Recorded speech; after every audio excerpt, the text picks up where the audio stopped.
Noite para todos. Boa noite para todos. Vamos tentar, de alguma maneira, elucidar essas questões acerca da Igreja de Cristo. Observamos, primeiramente, que o nosso amado irmão, amigo católico, ele tenta, de toda maneira, através de um input, ou seja, de um texto longo que ele escreveu, citando vários versículos, e, ao mesmo tempo, alguns historiadores dos primeiros séculos, que são chamados de pais da Igreja, da patrística, para poder dar um fundo histórico para poder sustentar que a mesma igreja fundada no primeiro século, através de Jesus Cristo, em Mateus 16, versículo 18, seria a mesma igreja, a igreja romana.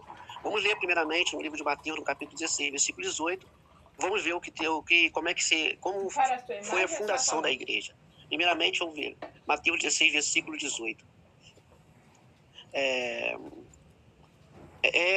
Versículo 17. E Jesus respondeu e disse: Bem-aventurado és tu, Simão Bajonas, porque não te revelou a carne e o sangue, mas meu Pai que está no céu. Pois eu também te digo que tu és Pedro, e sobre esta pedra edificarei a minha igreja, e as portas do inferno não prevalecerão contra ela.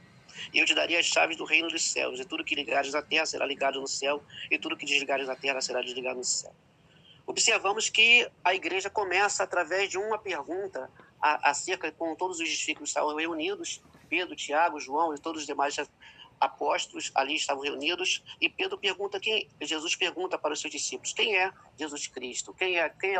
Quem seria Jesus Cristo para eles ou para todos ali? Uns dizem que você é um profeta, outros dizem que você é um ser iluminado, enfim.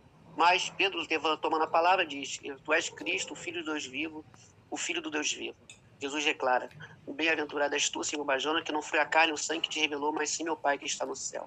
Observe que a confissão de Pedro se torna o pilar, ou seja, o fundamento para que a igreja de Jesus fosse edificada. Observamos que ali não havia templo, não havia nada, a não somente o que? Uma confissão acerca de que seria essa igreja. Essa igreja ela é fundada em cima de uma confissão. Automaticamente, Pedro ali tem a revelação de quem é Jesus Cristo, automaticamente, evidentemente, ele se torna um dos primeiros, ou seja, o primeiro a reconhecer que Jesus Cristo era o próprio Deus. Observamos também que, ao passar dos tempos, ali é dado uma responsabilidade para aqueles apóstolos, para que viesse a todo mundo pregar o evangelho a toda criatura.